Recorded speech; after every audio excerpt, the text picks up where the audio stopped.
So people should know, the ones that come in a bit late, that there was something wrong with the course outline, which is that the dates were not quite right. So today we're on week 4, but the date is as today, October 13th. So week 4 means we're beginning Kierkegaard. We're not in the middle of the secrets. Okay. So, and then also things are due in. The first due date is not the 10th of November; it's the 17th of November. Shall we begin? I'm going to do a little bit of a summary to let you know where we've been and sort of where we're going. And then we will delve into this odd animal of Kierkegaard. Yeah, Kierkegaard, Johann,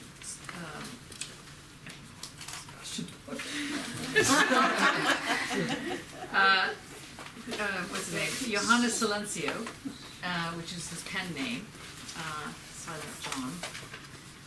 Think about that. Everyone should try and come up with a pen name. Think about what would your pen name be if you had one, and why. I mean, I came up with Johnny many thousands of years ago when I was 23. I was married to a widower's legacy. Do you know that song? The widower had a grown-up daughter who had hair of red. My father fell in love with her, and soon those two were wed. I'm my own grandma. You never heard this? This is a very American song. Anyway, we'll go there later. Right. Anyway, so I was asked to be involved with the Truth and Reconciliation Committee in South Africa as a philosopher, talking about questions of revenge, and I was stupid enough to go there as a white person, thinking I could lecture about revenge, which was insane. But on the other hand, I learned a lot, and it was the most amazing experience to be there. A very humbling experience. Anyway, while I was reading about revenge, I came across this guy named Alexander de Philo de Alexandria. And Philo de Alexandria wrote this. Answered the question, what language did God speak? That was the question he was put to, because I don't know where it is. Sorry about that.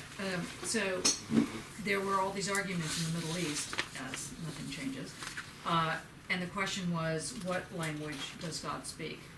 And some people said it was Hebrew, but if it was Hebrew, then it meant that the Israelites were the favored people, and some people said no, God speaks in whichever language you can hear it in, this kind of thing. And Philo de Alexandria, there's a lot of bloodshed on this particular question. If you go back to the Babylonian text, always fascinating to read, you'll see that the debates, he solved the debate, and he said that God spoke the language of translation. I thought it was so fabulous that I stole that, and I also loved Johnny Rotten, so I came up with Johnny de Philo. And that was the name I used as a drummer for a while. So that's how I came up with my pen name, my nom de plume. That's one way. I mean, I have various variations on various names I've come up with, but that's one of them. So come up with one. Anyway, Johannes Silencio, who is Soren Kierkegaard, he is talking about this question of silence. And I'm throwing this out so you can hear where we've come from and where we're going, and how we're going to drop in at this point of fear and trembling. The book you've been asked to look at is called Fear and Trembling, and think about it. What has made you most afraid? What has made you tremble? Inexplicably. I'm not saying that you're cold, but where's that relationship, that emotional feeling that comes in with the tremble? So that keep it in the back of mind as we now go back to the first meeting, which apparently we've never really had. I don't even know where our first meeting is. It's so philosophical, this course. Anyway, wherever the beginning began, we began in the middle of that beginning. Anyway, so technically, this is where we should all be on the same page. Immanuel Kant, K-A-N-T, Immanuel, wrote a text called What is the Enlightenment? And he asked the question, he was answering the question. In fact, you would have said this last week, I hope. So in 1789, was it, or 1786, or 1780 something, a newspaper asked the question, how can you name this time period we're in? And it was like, like you see today, newspapers are insane. And a lot of people, they said, we think it's the time of enlightenment. Can anybody sort of answer what this means? And a lot of people wrote in, and one of the people that wrote in was Immanuel Kant. And that's kind of amazing that he answered a newspaper column. And his answer was that the Enlightenment, whatever else you think it is about the ability to realize that human beings can think.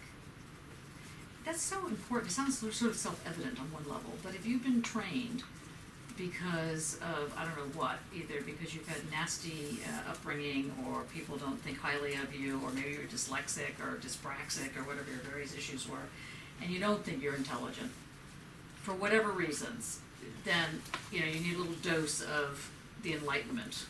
You need the Enlightenment fairy to come over to you and go, no, you are actually intelligent. And so the first thing you have to realize is, A, you're intelligent. But because you've been taught that you're not intelligent, you're not going to believe it. And you're certainly not going to believe it coming from yourself, because you're not intelligent. So why would you believe? It's like being invited to a party. Obviously it must be a bad party if you're the one that gets invited. So it's one of those kind of horrible things. So what Kant argued was, here's how you figure out about intelligence. You have to dare yourself to know. Dare to know, he used to say. Sapere aude. S-A-P-E-R-E. Sapere aude. A-U-D-E. Dare to know. Great Latin word, good for Scrabble. Dare to know. Sapere aude. I dare you to step up to the plate. Now, all of you are here today in this room because you are daring to know. And that's one of the reasons I feel it is such an honor to teach you guys. Because I've been in, other universities, highbrow, lowbrow, whatever, and people are there because they don't want to be there. They're there because, I don't know, their parents told them they should be there, or whatever. They get some sort of credit. They're nearby. They're walking by and they just thought, oh, I'll come in. Something like this. But you have taken the step to just say, enough. I want to know what's going on, whatever that is, at whatever level it's at. So you sort of cracked part of this code around the dare to know question. And what Kant argues in his, what is enlightenment, he argues that people have to throw off the shackles of thinking that you need to go to a big father, whether it's God or your priest or your actual father, anyway, males on the whole, because they didn't have any females at that point that apparently could be intelligent. Bracket. Anyway, close bracket. So the question was, how do you know that you know? How do you know that what you're saying is smart? How do you know you're right? How do you know it's not just your opinion? How do you know that, we did this the first day, what conviction is about, what you might really, really, really, really, really believe it, but how do you know it's true? How do you know it's right? And I'm not saying if a tree fell in the forest and you weren't there to hear it, did it really fall? Answer, yes, it fell. That's how unimportant you could be in terms of being there. That's not the really, really, really, really, really knowing if it's true. What's really questionable is, how do you know one ethical scenario is better than another? How do you know that it's not a good idea that women are subordinate to men? Or that whites should be supreme and people of color should be somewhere else on the food chain? Or that women should be, I don't know. How do you know that? What makes you think that you have the right to dare to question authority? Okay, that's the first question. The second question is, let's say for whatever reasons you've decided that you do have this right and you are questioning it. How do you know you're not going to get killed? How do you know there's not going to be a problem? You say, oh, excuse me, I would like to point out, like, for example, let's say you realize that the environment you're in is totally racist. And you go up to someone who's a complete racist and you say, you're a racist. And the person goes, oh, I wondered what was the matter. Thank you for explaining this to me. It's great. I'm totally changing my position. No, because it's not about the rational in that sense. It's about power. And you need to understand how power and reason work together. Now, at the moment, we're using very clumpy words. Reason, power. We need to break those down. And Kant starts to break it down. And what he says, and what they all say really, is that what allows one to take the first claim, which is to think I'm right, the world, let's say you're running away from home because you think the home life is really just awful. And the reason you're running away is because it's just can't be worse than where you are now. You know, however bad it is, it cannot be worse. So that's your push. Your push is that it's got to be better because your logic says it can't be worse. So in this logical moment, you have some reasons that allow you to make that claim, and those reasons are called your ground. Or you could even say they're what you could think of as objective. I'm going to use these kind of words so you're used to hearing them. So this ground, this thing that allows you to stand on something, stand firm on something. There's a ground. Now, we learned in the one of the first lectures, which was the first one, that the ground is understood via an old system of thinking called telos. Telos. Telos. T-E-L-O-S. And we know that that system, as a system, is logically connected by the term logic is ology, O-L-O-G-Y. It's Latin suffix. So teleology is logic of telos. Sociology is logic of the socio. Psychology is logic of the psyche. See how that works? That's about it. I'm sure there are other ones. Ontology, logic of the ontic, logic of the ground. Okay, epistemology, logic of the system, so on and so forth. Okay, methodology. Sorry. Okay, now. Okay, so you know that telos is made up of 3 parts. Remember what the parts are? What are they? The beginning. The beginning. The reason. The reason, the process, yeah. The process And the end. And what happens with the end? It comes back to be the beginning. It comes back to be the beginning. So that's the most important thing you need to understand about telos, is that the goal, where you're trying to get, actually becomes your basis. Which is why I was giving you a hard time today, Nadia. Oh, I noticed. But I wasn't trying to give you a hard time for being verbal. It was because you were invoking the telos. And you needed to know that you were invoking telos. Because when one is involved with trying to figure out how the logic of a artwork works, you're thinking, well, what's its story? And that's going to come back around and give it its ground. And then it's going to figure out the process. It's a very difficult logic to break free from. And it's in all of us. It's just a it's a historically cemented logic, this telos. Are we okay with this? Got it? Telos, good? Okay, next step. I can go faster here, I don't want to bore you, so I'm just doing a little summation. So the next step was this thing around 665. Do you remember 665? What's 665? The least of all possible evils. But everywhere you turn is like the least of all possible evils. It's almost like anyway, under there. Okay, so 665, and there's formulas for this, but they are based on a telos. They're based on the goal, which comes back around and gives meaning for the way in which one moves. So never be surprised at just how strong this telos is. It's in you right now. You're a student, you want to get your MA, that's your goal. Your goal comes back around to give you your safety net. So you can be a bit of a slob, you can sort of, stay out late at night because you're a student. You're an MA student. Okay, not every student is going to be doing this, but you sort of have the right. It's like a student right kind of thing. Because does that sound familiar or does this not sound familiar? See, because this is a very American way of being a student, so I don't know if this is translating across the pond. What's that? I couldn't stay up late. I'm too tired. My brain hurts too much. Yeah. Okay, so in America,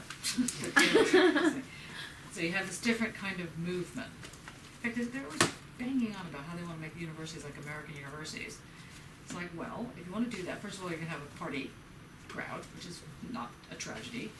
But there is a good party crowd here. Not everyone. is there? Yes. Not everyone goes to sleep? Yeah. Wow. Is it a party of one? It's just me. That's right. And then you sleep after your... Just by myself. That's right. Okay, it is a party. Yes. And we're going to have Fred make the soup. The garlic soup. That'll be fun. Hello. Everybody fall over. Okay, let's go back. Okay, so we have Immanuel Kant and his notion of the Enlightenment. And then we have Foucault comes into the picture. And Foucault makes the argument that he makes the second part of the argument around knowledge. So the first part was like realizing that you actually can know. That's at least 90% of the battle. And if you don't think you can know, just go out, buy some red lipstick or red nail polish, I don't really care what, and paint it inside your refrigerator or wherever you go most. And that says, I can know, or even dare to know, or I am intelligent. Whatever, however you need to write it so that you remember that you're intelligent. And I don't mean the intelligence of being sort of a smart aleck. I mean that you really think you're intelligent. That you really think that you can put things together. That's the key here. You really think that you can go from A and then make a leap to B. Okay, it's not a big leap, but it's a leap. You can go from A to B and it makes sense.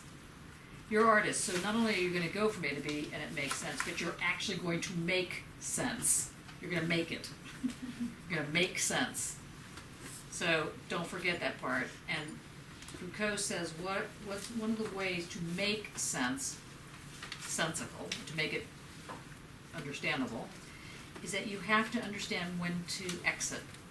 Did you get into that last week? So, sorry, I'm sorry to repeat all this, I just want to summarize it so you get it, so it's to your fingertips. Exit. Exit is the most important thing you can learn as of last week.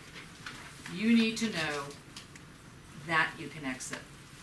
Not exit, E-X-I-T, leave. Yeah. Exit. Exit.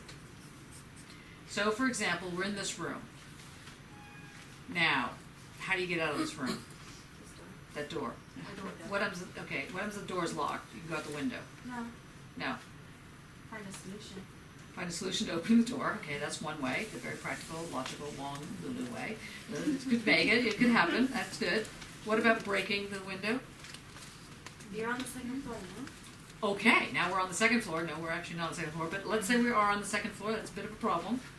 So breaking the window might be difficult. Mattress. Mattress, well done. You could also, we could tie all of our shirts together, right? Let's write down the softest people as the mattress. The softest people. Thank you. Well, we know who not to turn to in a crisis on this one. Okay, so you are in, or let's say you know somebody who's in a domestically violent scenario. How do you leave? How do you get them to leave? Because it's the same thing about being in a, Wait, you Yeah. don't. It's their decision. okay, You let's can't say it's say- yourself, okay? You get them to recognise that their situation is abusive. Problem. Okay, well, that's good, but then what? Go to police and tell them to. Okay, so that could be the exit. Yeah. See, Get out I'm asking you, quickly. how do you get out of a burning building? How do you get out? You run. You realize that you have to. You gotta get out. figure out, wait, you first have to realize that you have to get out, and then you have to realize that you can get out. Or anyway, you can think that you can. Because realizing that you must get out and realizing that you can get out are two different things. Remember that, always. Realizing that you must get out does not mean that you're intelligent. It just means you're scared very much. But realizing that you could probably figure out how to get out.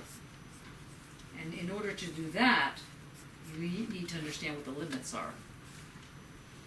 So let's say, we'll go back, maybe domestic violence example is not a good example, let's just try burning building.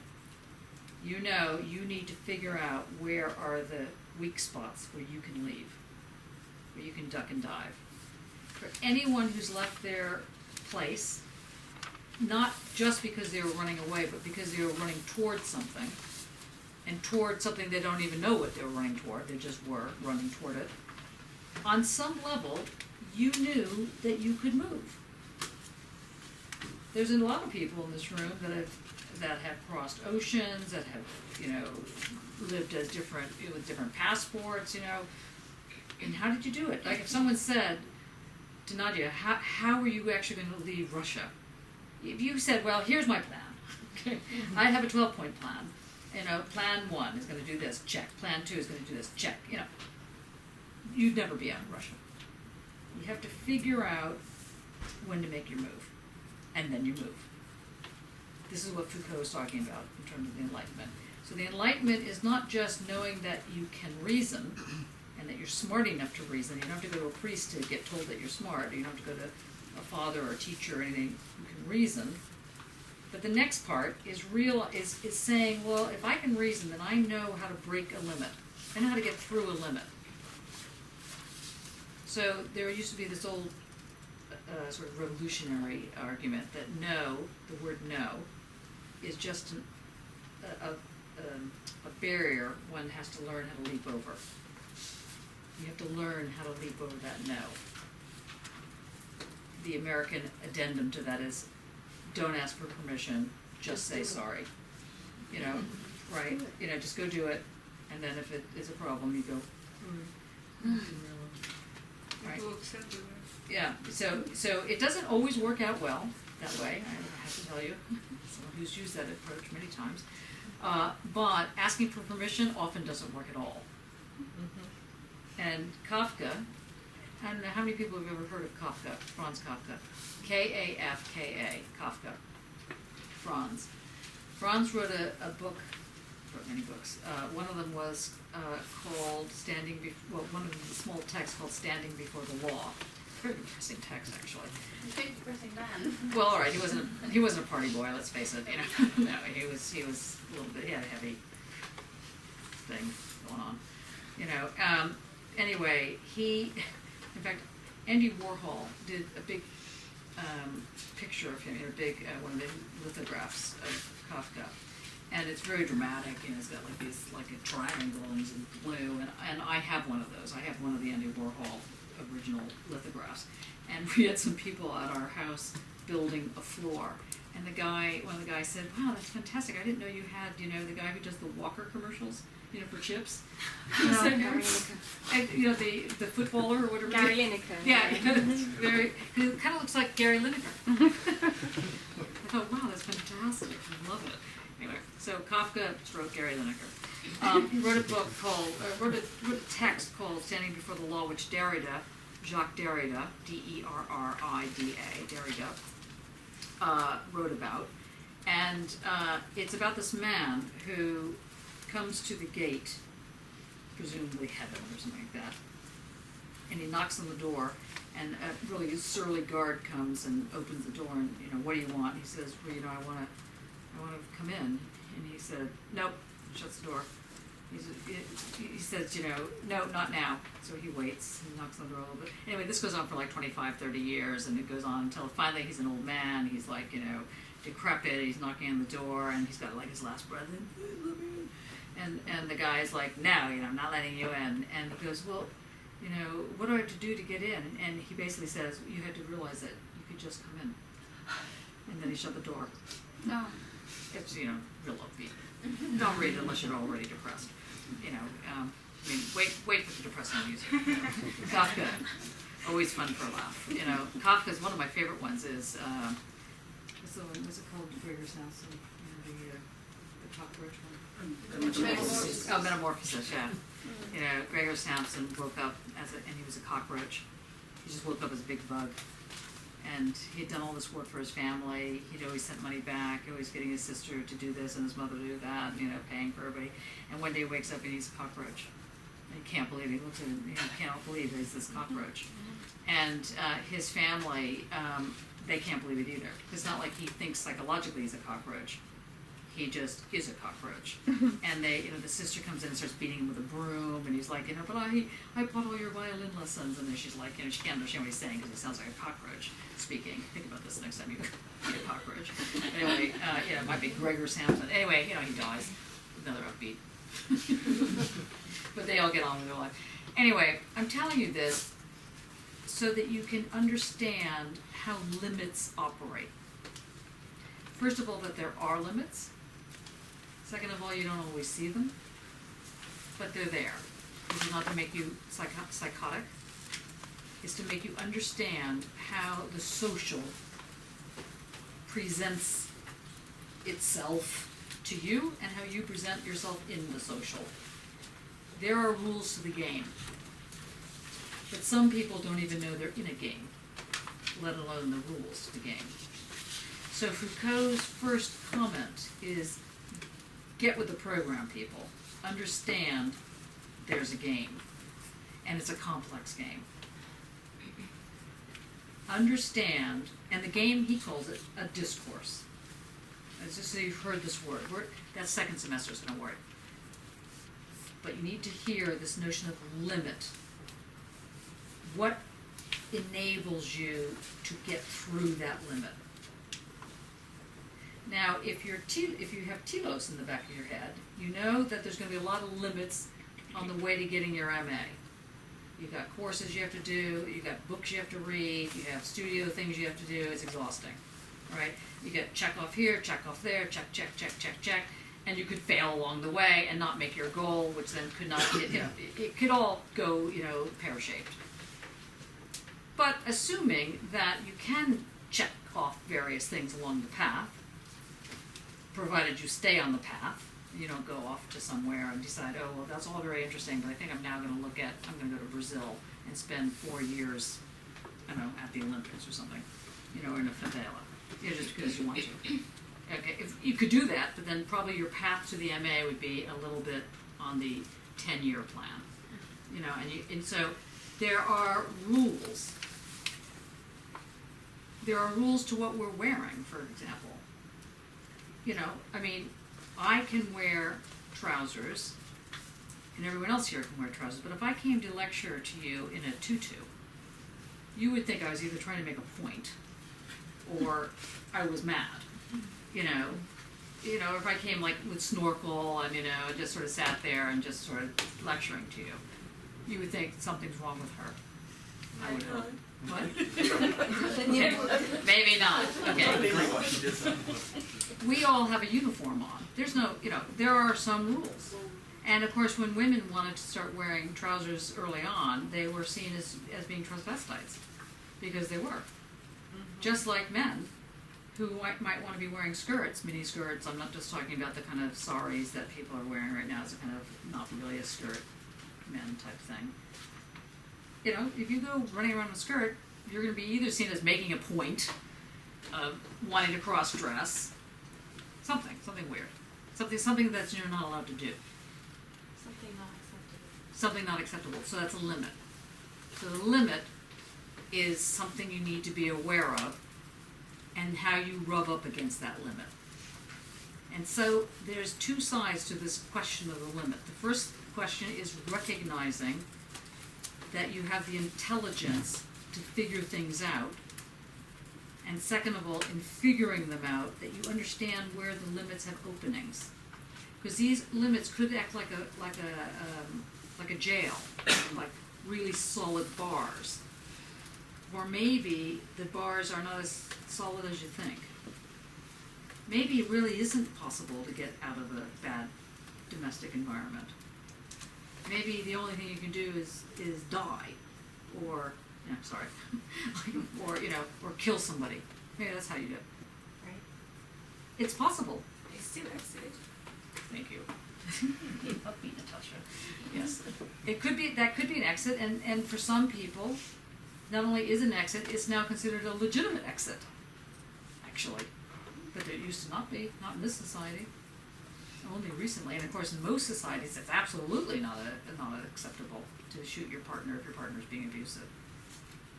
You know, or something like that. That's not, you know, that's not considered normal. But now it's considered at least a defense, male or female, if you're having you know, so you have to think about what are these limits. Now, I ask you to think about this carefully, because the question of the limit is what helps you to think. And this is a very contentious argument, but I'm going to put it forward to you. If you're not able to put a limit somehow, then it's kind of like it all bleeds off. If you can't put a tourniquet on a cut, it'll just sort of bleed away. You die. Meaning has to have a limit. Yes or no? In this argument? Yes. Yes, good. Good, getting all theirs. Savvy, okay, that's good, yeah, but it has to have a limit. So the question becomes, how do you think the limit? Let's take as a given that in order to think, you need to have some kind of limit.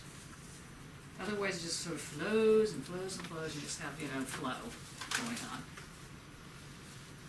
So you need to have a limit. Now the limit can either be just that hard, or it can be completely like a cement wall.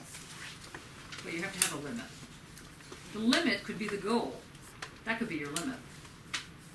The limit could be the path. That could be your limit. The limit could even be the way in which you start. You could already limit yourself by the way you're starting. You have a lot of limits. You need to figure out how to negotiate these limits. Are we all right on this question of the limit? Mm-hmm. Yeah? Okay, so you know about enlightenment, dare to know, limit. Now that limit, as I've just described it, is what could be called objective. It is actually there whether or not you can see it. So it's not your view that there's a limit. There's a limit. There's an is. Let's throw that in. There's a limit.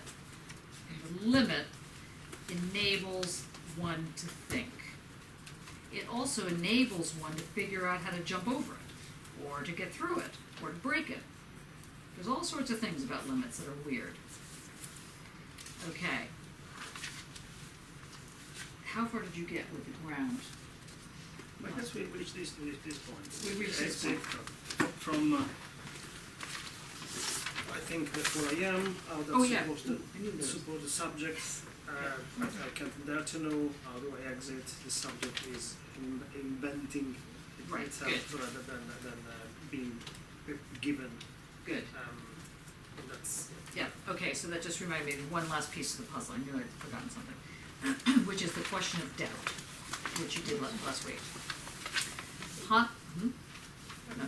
Hannah Arendt, A-R-E-N-D-T, Hannah Arendt, very brilliant philosopher, wrote The Human Condition, wrote Eichmann in Jerusalem, which is quite an interesting book.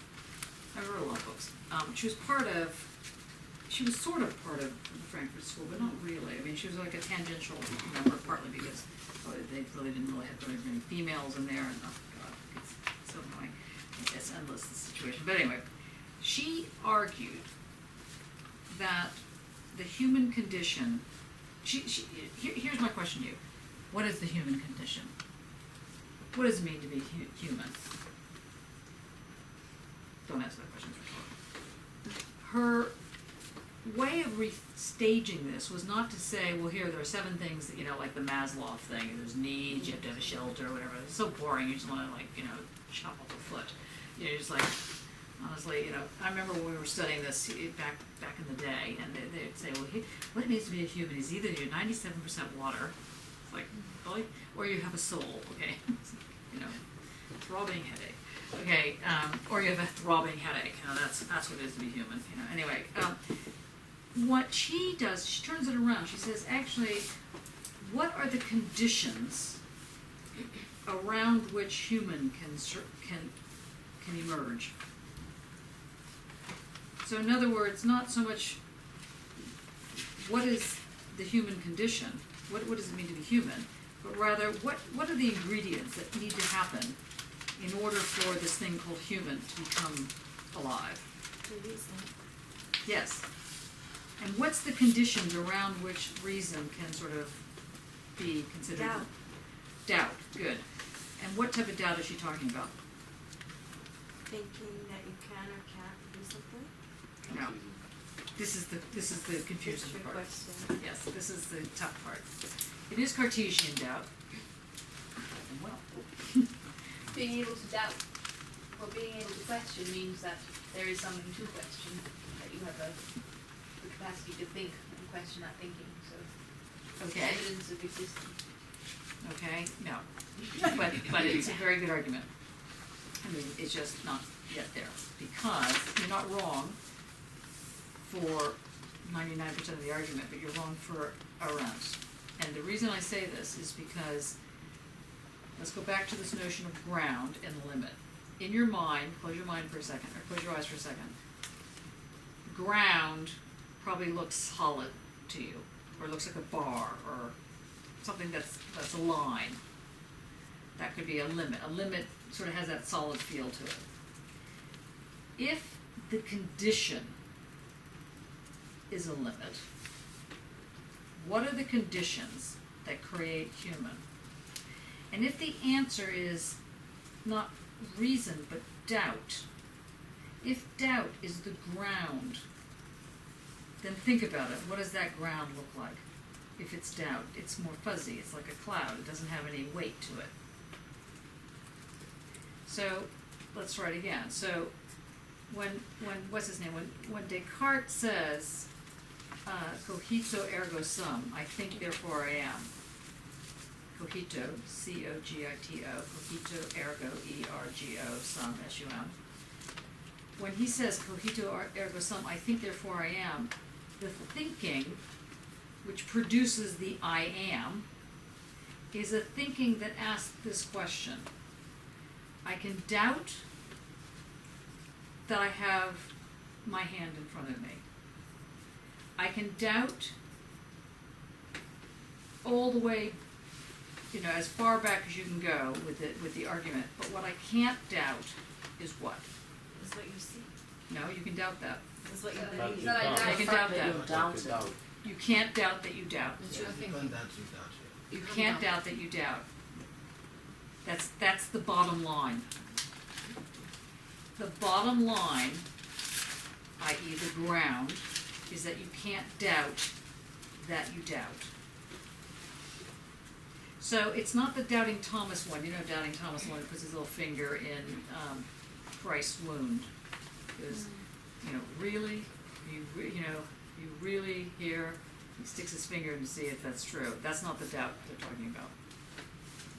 They're talking about the doubt. You can doubt whether you see something, or whether your eyes are the things that are seeing, or whether it's your actual existence that's really doing the seeing. And so you go all the way back, but what you can't do is doubt the doubt.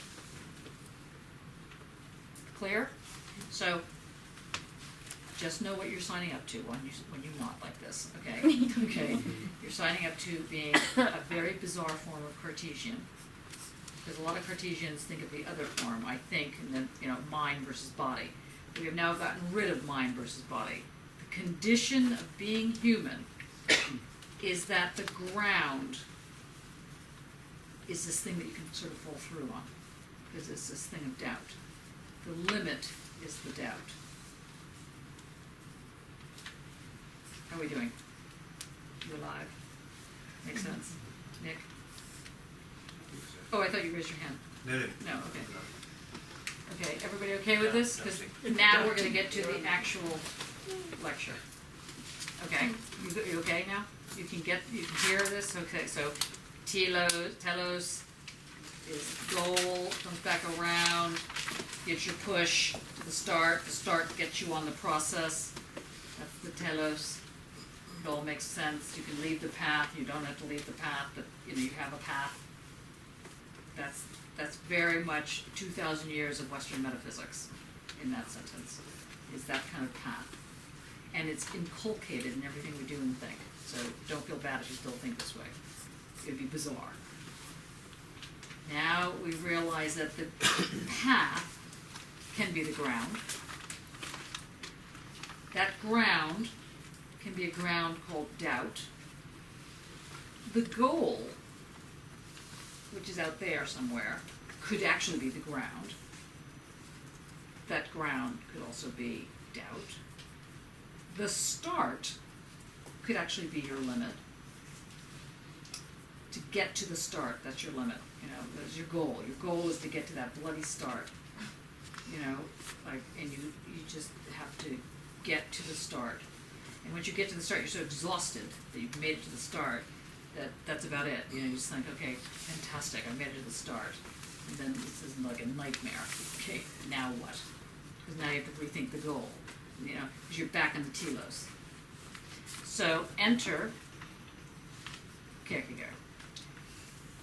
Enter this question that he's going to pose to us today. Now, Arendt, and I'm sure that Mattia did a fantastic job explaining this, so, I mean, even if you did a crummy job, it's the job you've done. Kierkegaard poses the problem of Abraham. Does everybody remember the problem of it? Has everybody read everything? I hope you have. What is this problem? What's the poem, Tom? It's basically God tells Abraham he must kill his son Isaac. What's what? Kill his son Isaac, Yeah. must sacrifice him. Why? His loyalty to God. Yeah. Okay, so it does seem like a sort of a cockamamie plan. Like, you know, if you were hearing voices and your voice told you, kill your son, you know, would you think that something was the matter?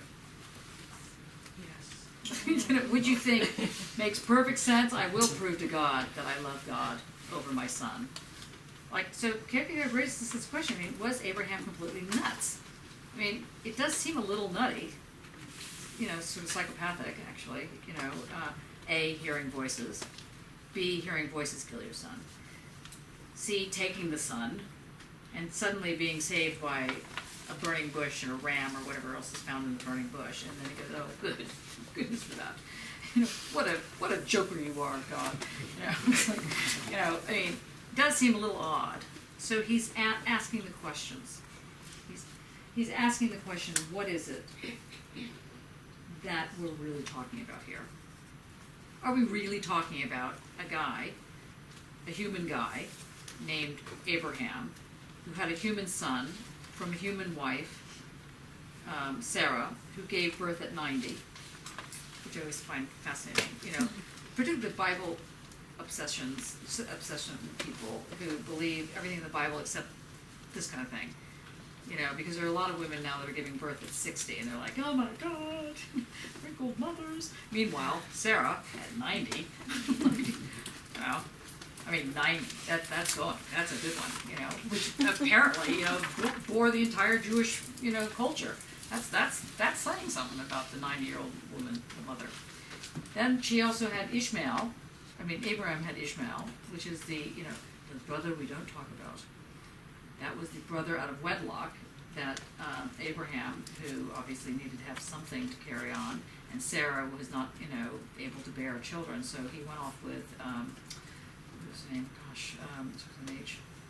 I think her name.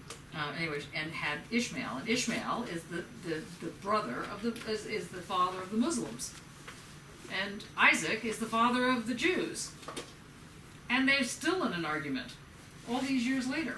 Which is incredible. You just, you know, just get it together, bros. You can work out your differences. Anyway, sorry. But one of them is upset, Ishmael is upset because he is now considered, you know, persona non grata. Isaac is the important one, suddenly, because he's the legitimate one, and plus the fact his mother's 90, and that was a bit of a miracle. And so Kierkegaard asked the question, what's wrong with this picture? Is anything wrong with this picture? And what's his answer? Remember? He has 3 answers. Okay, nobody remembers the answer. Okay. It's a miracle.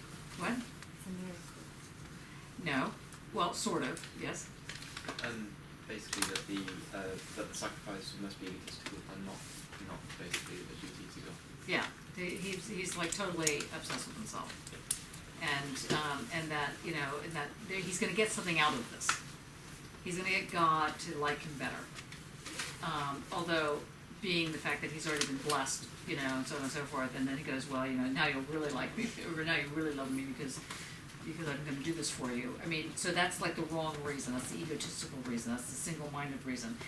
And why does he say that isn't what is really going on with Abraham? Why is that not happening for Kierkegaard? Because of the sorrow that he will face. And it's not, what he claims is not worth. But the question of whether he's a believer or a murderer, and that kind of that. Question of faith. Question of faith, did you say, or weight? Faith, yeah. Yeah.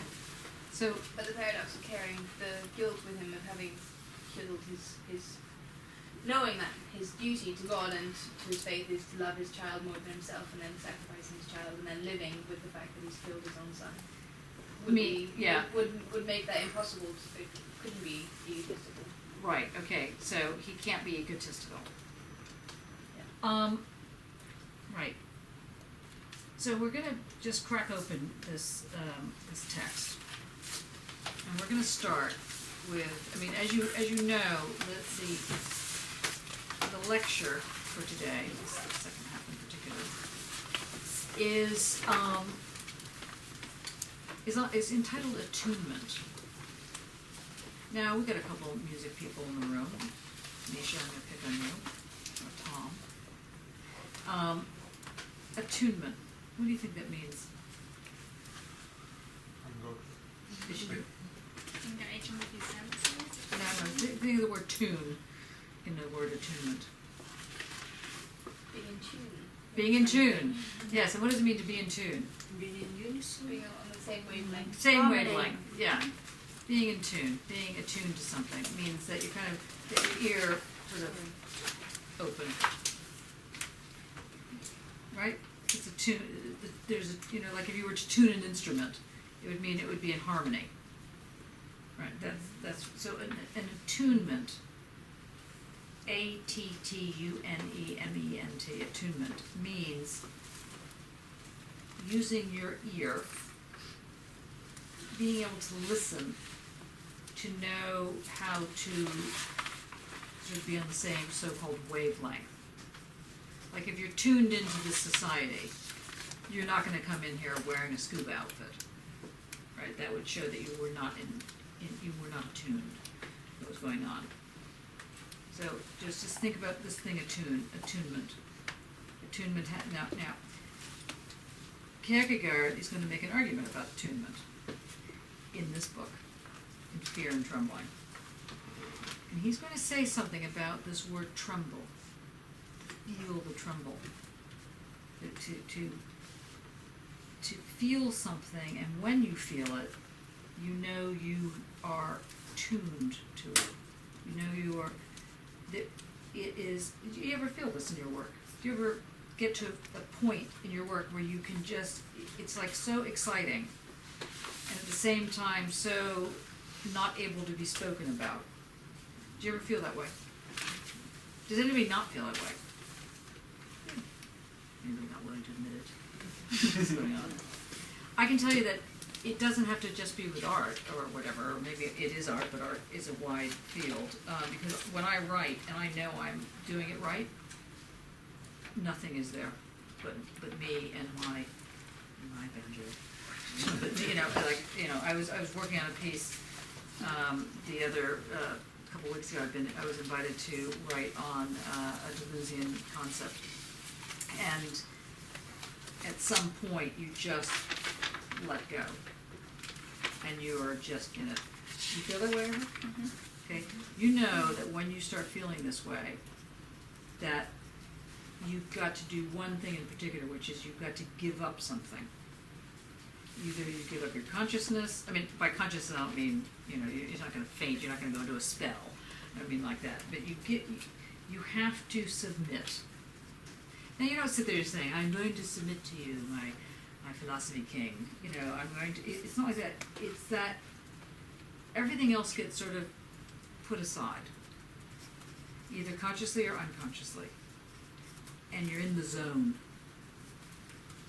When you're in the zone, this is what we're talking about. This being in the zone, for you to be in the zone, now Kierkegaard is not speaking like this, because he's not like a hip person in the 1700s, okay, so he's not talking about being in the zone. Okay, what he's talking about is being attuned. You're in this zone. It requires you to give everything over to the zone, as it were. No? Mm-hmm. Making a Now face. the lights seem to go off. Yes. Get into the zone. No, you're in the zone. And when that happens, when you are attuned, some people feel that they might be at 1, but you're really not even at 1. You're at 0. You're at nothing. You're at you are not in yourself in a certain sense. You're in yourself, obviously. You're not like you're floating somewhere.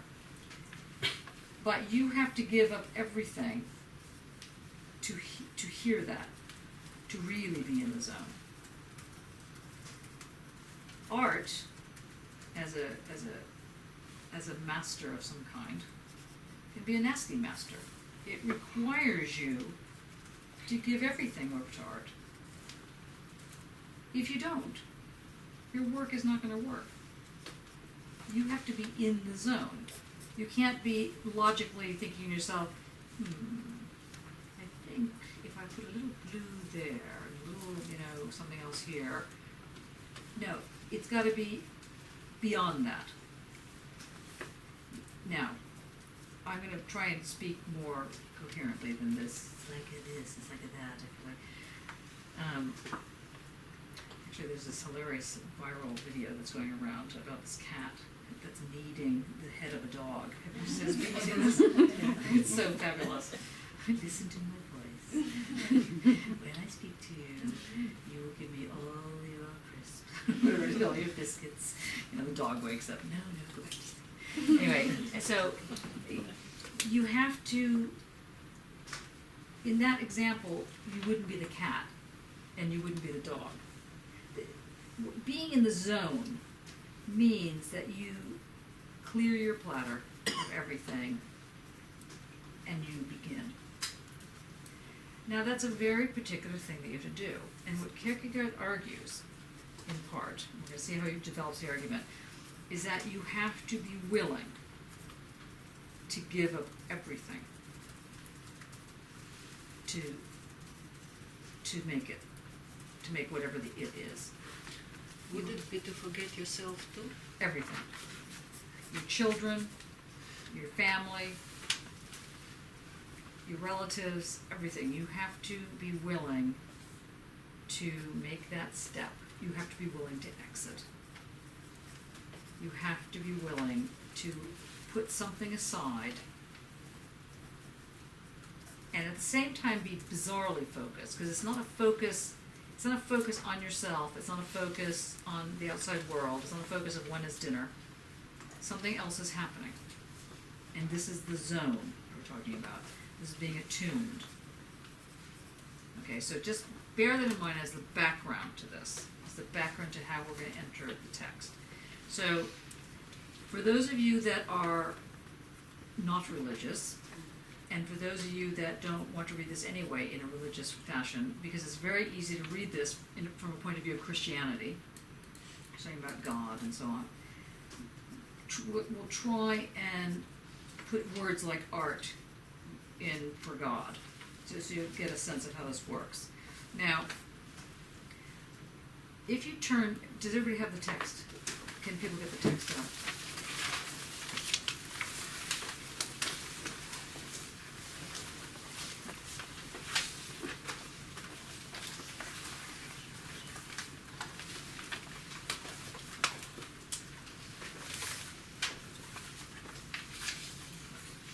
Okay. In the preface, so let's just look at the table of contents for a second, which is, I'm looking at the Walter Lowry translation, the one that's been in the box. Is that the one you guys have? Okay, in the very beginning, it says Johanna de Silencio. Now, I'm not gonna keep picking on Tom. David, I'm actually trying to find the page. okay, never mind. Who's on the page that can do a read? Ah, I should find it. You found it, the Yeah. table of contents. Preface, yeah? Yeah, no, the table of contents, Okay.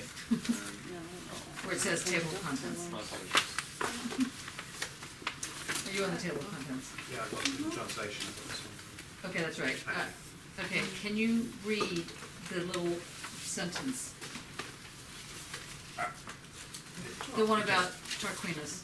Oh, right, that's Tarquinius. somewhere else in this one. Okay, never mind. Who has the bloody thing? Okay, Lily. How'd you say what Tarquinius? Okay, shh. Now wait. You got Bob Dylan. Those are all different, isn't there? 'Cause that's a copy I've got as well. It's in here somewhere. Okay. What Tarquinius Superbus spoke in his garden with the poppies was understood by his son, but not by the messenger.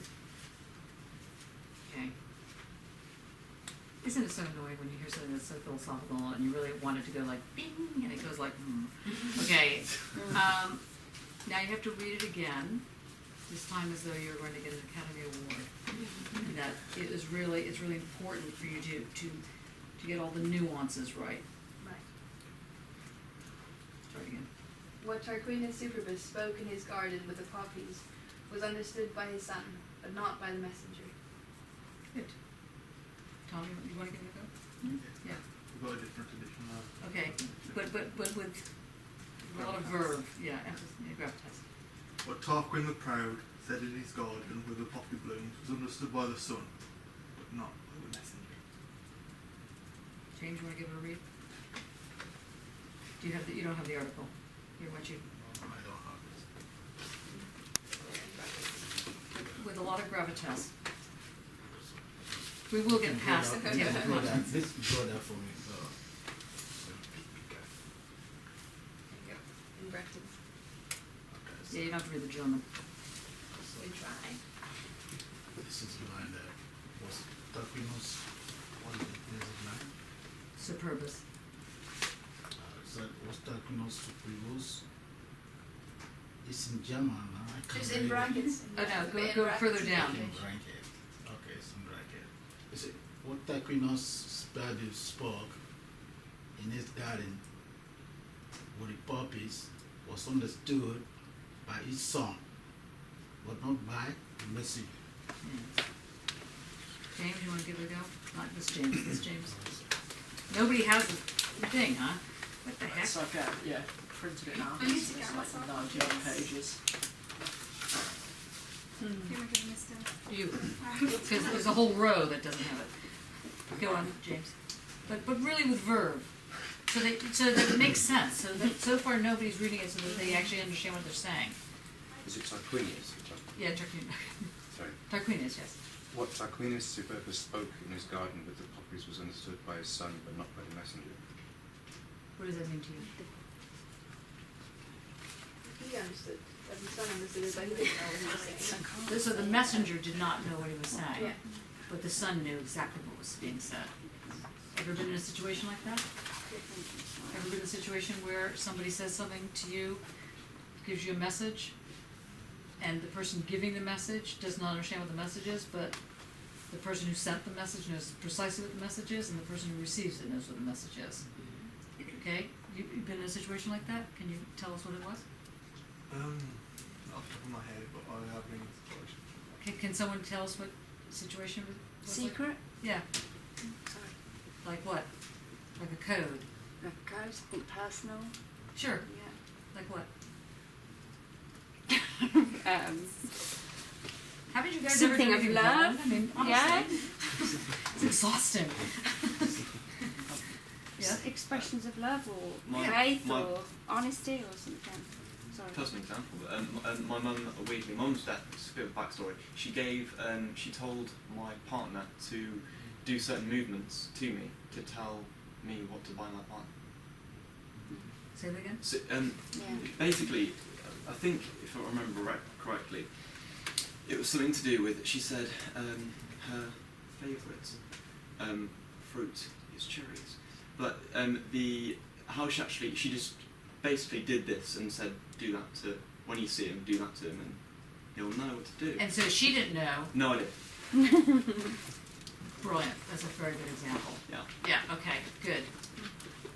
No, the reason you said when your mother's deaf, but I think you said when she was dead. I'm thinking that is very odd.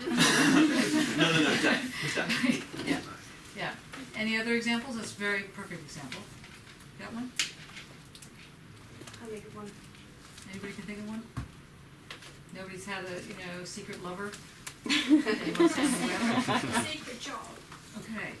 So I'll tell my mum I'm going to work at the box office. She's not going to be looking at this is on the web, right? Okay, good. It is. It's on the web. No. She Okay. doesn't mind using it. So I'll tell my mum. See, I'm laughing at home. that I'm going to go. That's right. And I'm going to go and work selling tickets at the box office. But my sister knows what that means. What does that mean? Is that I work behind a bar basically. Oh, right. But my mum wouldn't like it if I worked behind a bar, so I have to tell a white lie. Oh, okay. Not a white lie, it's just a lie.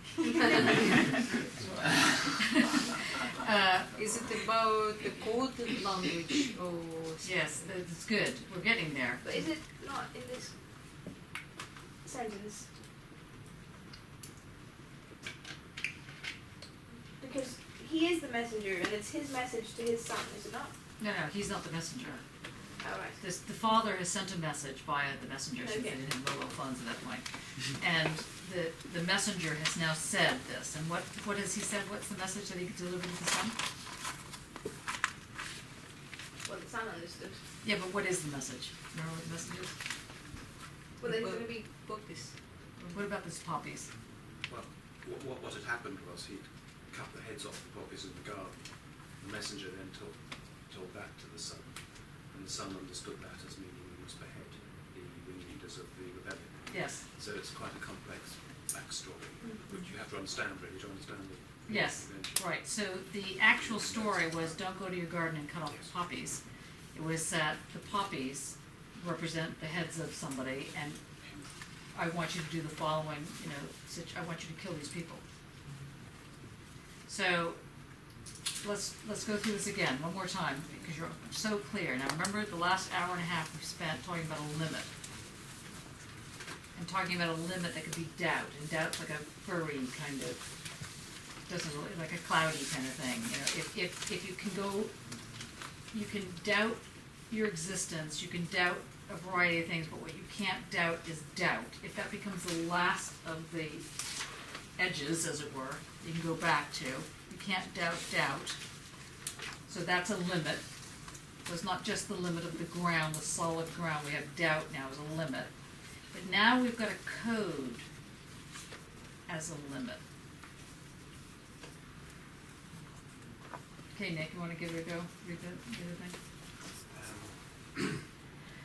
What Tarquin the Proud said in his garden with the poppy blooms was understood by the son, but not by the messenger. And what did he say? I mean, to explain his backstory? Do you want me to? I can read out the note, which Okay, is yeah.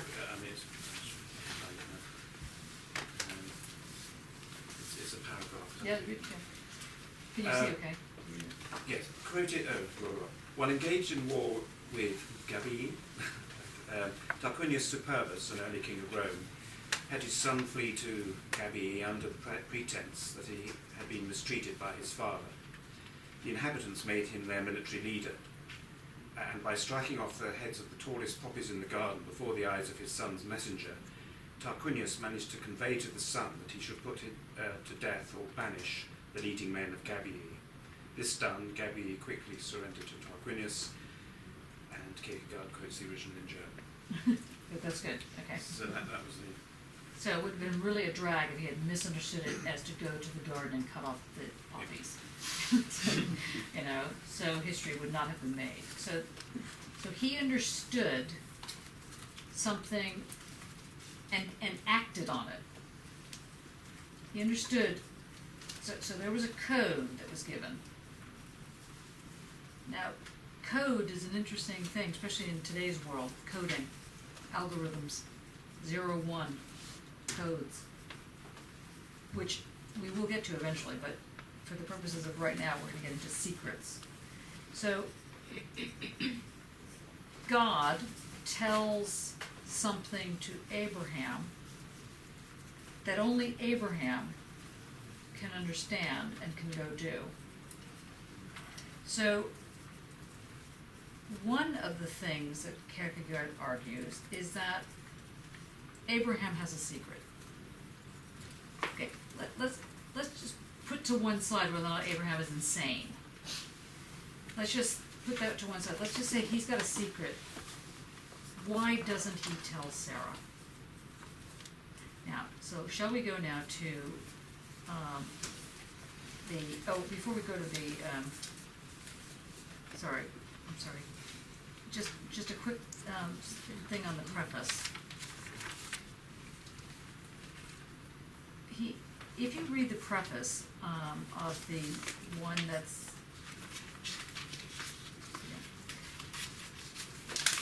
Simon, do you have that in front of you, the preface? Can you have it in front of you? Yeah. Okay, if you can just read the first paragraph about, Is it the one called preface or the one called attunement? it's the one called preface. Sorry. That's right. One not just in common.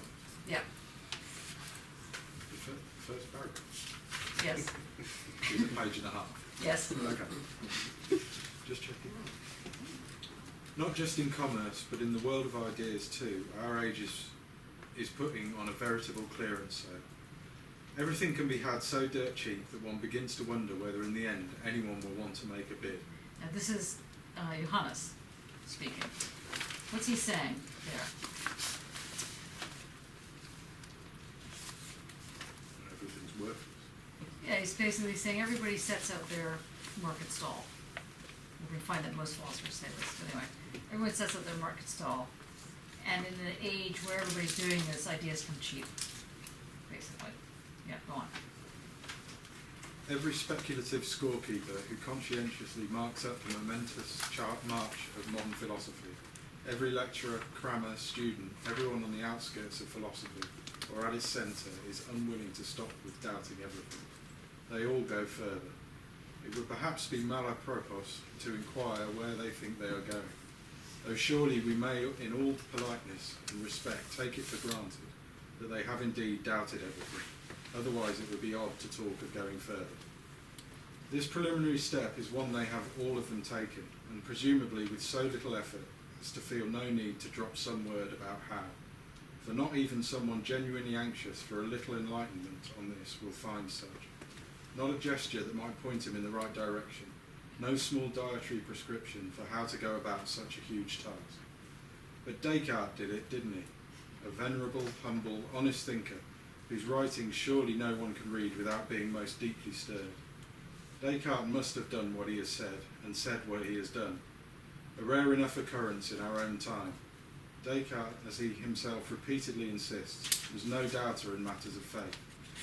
But we must keep in mind what has been said, that we must trust to this natural light only so long as nothing contrary to it is revealed by God himself. Above all, we should impress on our memory as an infallible rule that what God has revealed to us is incomparably more certain than anything else, and that we ought to submit to the divine authority rather than to our own judgment, even though the light of reason may seem to us to suggest, with the utmost clearness and evidence, something opposite. So read that last sentence again, the very last one you just read. Including all the quote, basically. No, the thing about reason, Above all, we should. above all. Oh, right, yeah. Above all, we should impress on our memory as an infallible rule that what God has revealed to us is incomparably more certain than anything else, and that we ought to submit to the divine authority rather than to our own judgment, even though the light of reason may seem to us to suggest, with the utmost clearness and evidence, something opposite. Now, can you read it one more time, and this time instead of the word God, put the word art in there? I'm having a flashback to this. Yes. Yes, I guess you are. Yes, go on. Above all, we should impress on our memory as an infallible rule that what art has revealed to us is incomparably more certain than anything else, and that we ought to submit to the art rather than to our own judgment, even though the light of reason may seem to us to suggest, with the utmost clearness and evidence, something opposite. Okay, go on to the next sentence, next paragraph, actually. Descartes has not cried fire and made it everybody's duty to doubt, for Descartes was a quiet and lonely thinker, not a bellowing street watch. He was modest enough to allow that his method was important only for himself and sprang partly from his own earlier bungling with knowledge. Thus my design here is not to teach the method which everyone should follow in order to promote the good conduct of reason, but only to show in what manner I have endeavoured to conduct my own. But so soon as I had achieved the entire course of study, that is, of his youth, That's right, mine is in Latin, so. yeah, that was Kierkegaard jumping in. But so soon as I had achieved the entire course of study, at the close of which one is usually received into the ranks of the learned, I entirely changed my opinion. For I found myself embarrassed with so many doubts and errors that it seemed to me that the effort to instruct myself had no effect other than the increasing discovery of my own ignorance. From Okay, Discourse on the Method of Rightly Conducting Reason and Seeking the Truth in Science. okay, what did people get from that? Hannes? I would thought, for example, if you got a message or something from God or art, that you have to be only to what it has been asked for you. Close. And that you have your own reason, or the reason that you have to question or Close. Not there yet. Warm. Anybody else, Nick? I must admit, when I read it a couple of days ago, I thought it was irony. You know, I think he was saying the opposite to what he was actually saying.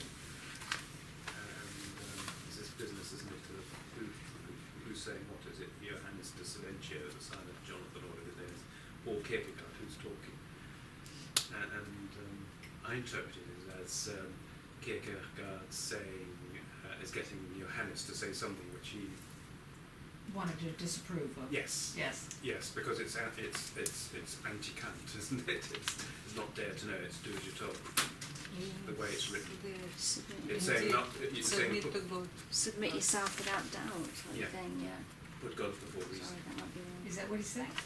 Well, it's what's in the text. Isn't it? It's What an do you think he's saying? I think it implies that the kind of that the pedagogy of God or art in this case is more valuable than the kind of rational reason that you put forward.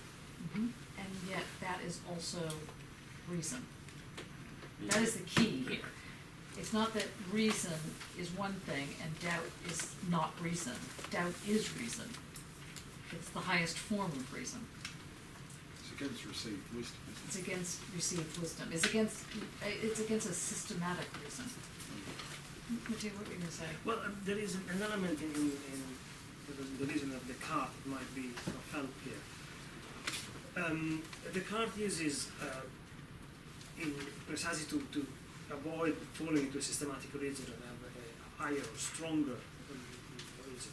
An argument that seems a bit schematized. Says, at the end of all my questioning, obviously the one reaches down, but also I cannot think of God as a God that would like to deceive me, because he assumes God is full goodness and always goodwill toward him.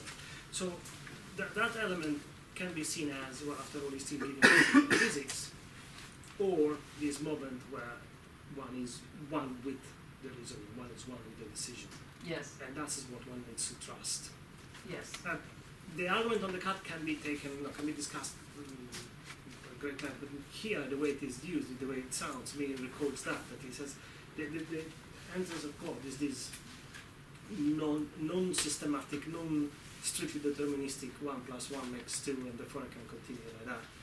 And it's more a different kind of certainty that imposes itself rather than it is demonstrated with principle paper. Right, so it's a certainty of doubt. How? Because How? he's excluding doubt from it. He's saying God is the one thing that he doesn't doubt. So there is no certainty of doubt because he's saying he's beyond Precisely doubt, because or it is beyond doubt.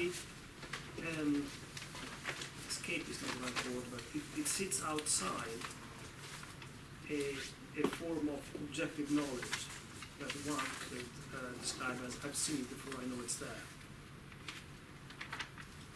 It is something else that Kierkegaard aims at and uses this passage of Descartes to support it. Let's try it like this.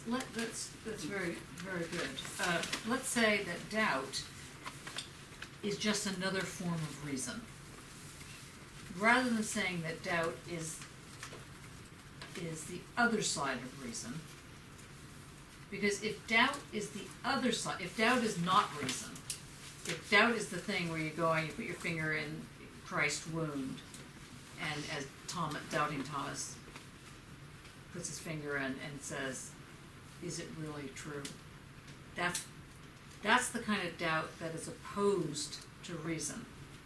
But the kind of doubt that Descartes is talking about is the one that is the fullest form of reason. The reason it's the fullest form of reason is because you can't get any further back as a limit to thinking than doubt.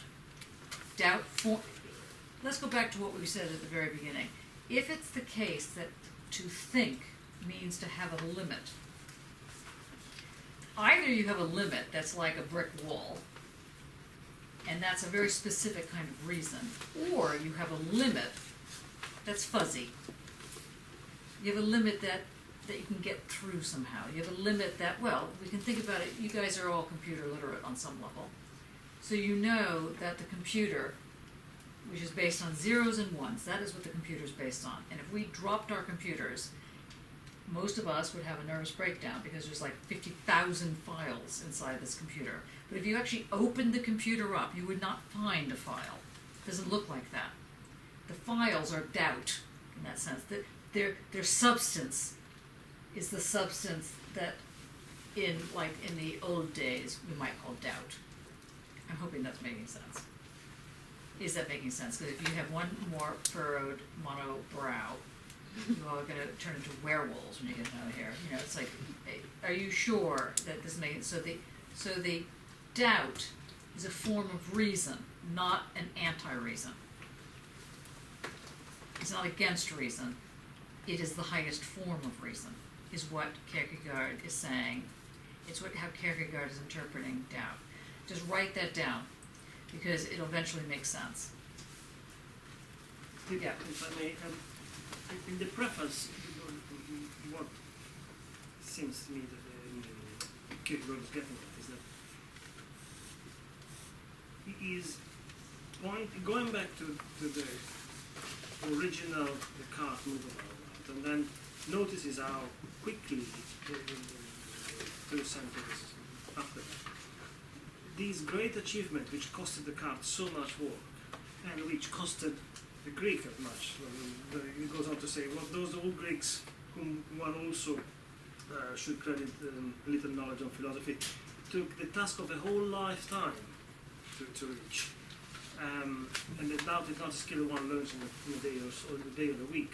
But now it is taken as a given and no longer contemplated, and I use the word contemplated with emphasis, in its whole importance. It's in the depth and the relevance of that. So once the critique he is moving is towards taking for granted the fact that we have a ground to think from. Yes. And he's going back to that, and he wants to question that.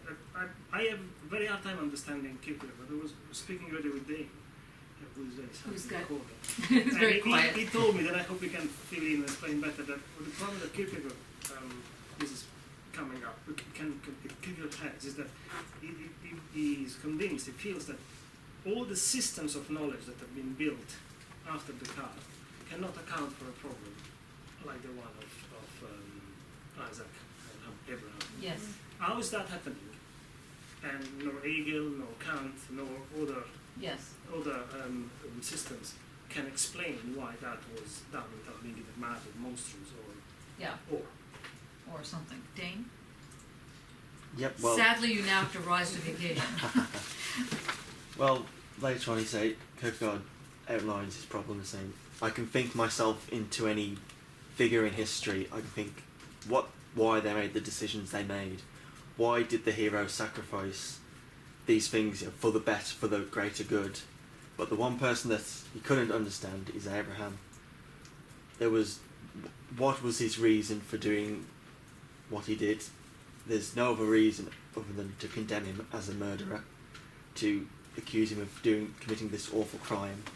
There's no other way to really understand that. So with the systems of knowledge, with reason, so there has to be another way. If Abraham is to be defended in any sort of way, we have to look for something else, something that we can't take as a given. We have to start somewhere else. And where's the else that we start from? It's an ungrounded moment of doubt, which breaks the teleological sort of existence and commands Abraham to do something which is completely Crazy. irrational, Yeah. without reason. Well, it's irrational only within that system, isn't it? Because we're only talking about the universality in which Abraham or the system exists. So, God, art, authority, the divine is outside of universality. So, Yeah, but- for some but reason I can't Kierkegaard- pronounce it today. That's good, but Kierkegaard is saying that there's not an outside. So try it again. Try because this is so important to hear what's happening here. It's just so you get a sense.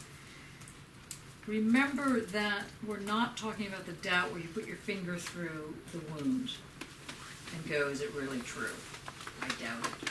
Are you really back from the dead? Probably not. It's not that form of doubt. It's not against logic. It's a different form of logic altogether. Try it again. Well,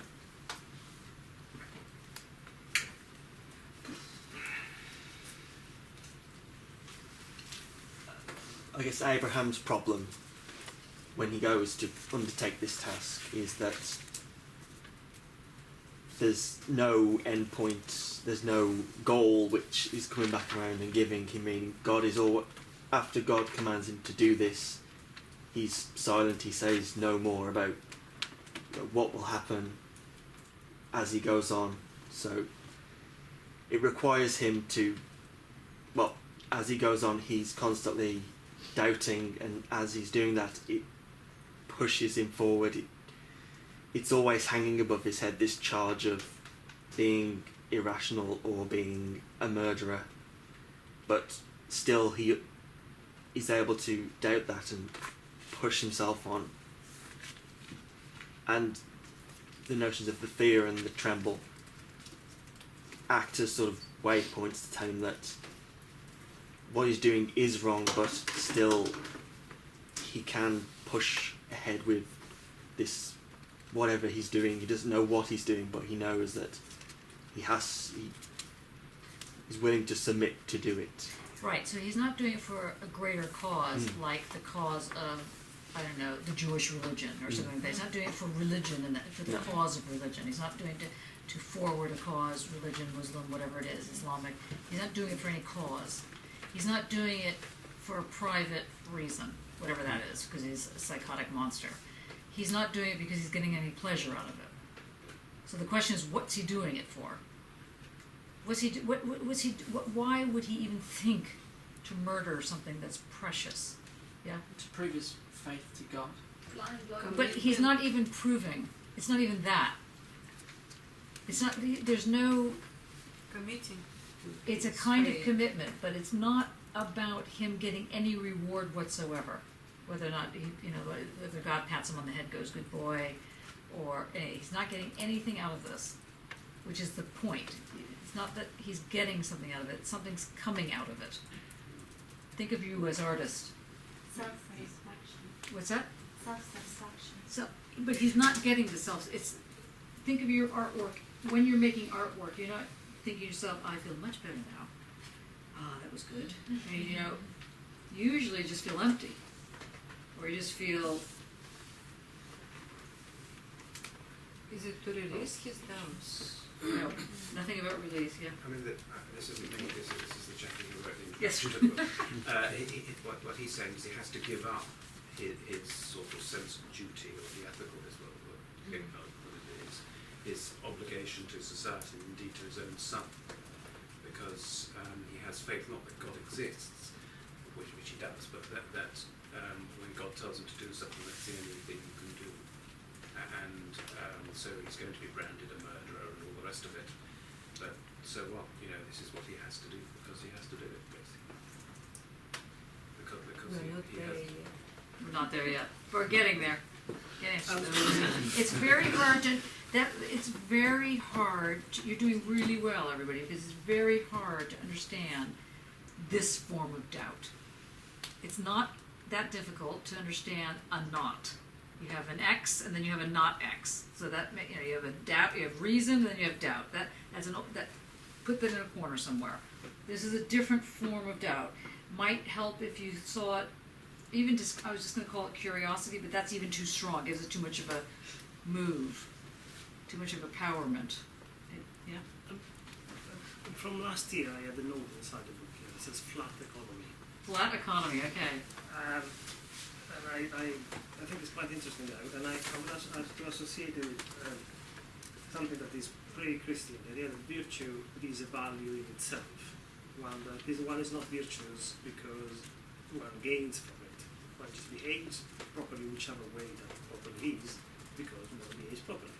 Right. So the goal, which is the teleological, the ethical teleological in this case, and the action, the path, are flattened on the same level. Yeah.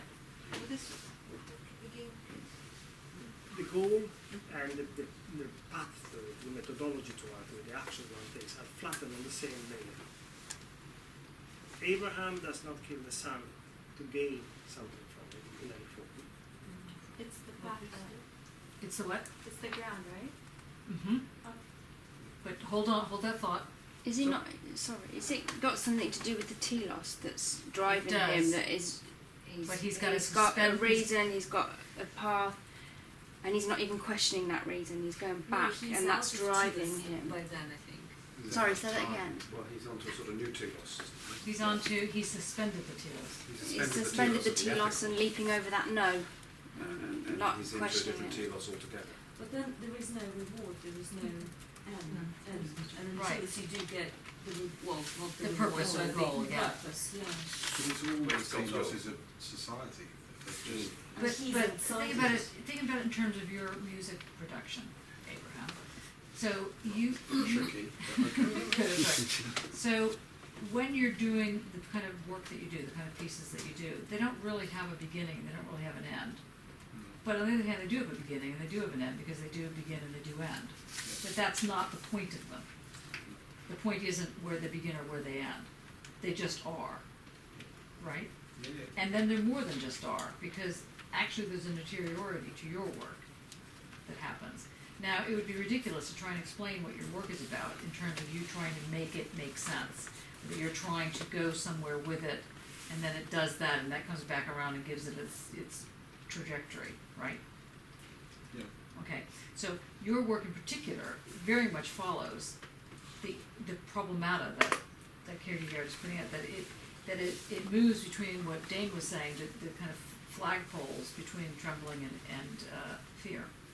Well, it doesn't have to be fear and trembling, but I mean, there's two entities that it's moving around which it creates this body, or this embodied, this non-embodied sounds that create the path that you're on, In fact, you pretty much are only making the path, you're not making anything else. Is that fair? Yeah, I think so, yeah. Okay. So, it's not going to another telos, and it's not going to a telos, but you have to be completely immersed in it in order to do it. No, yeah, that makes sense when you say it's just the path and only the path. And if there's no goal, there's no. But it's not an arbitrary path, even though you don't know where you're going. You're creating the path with every step.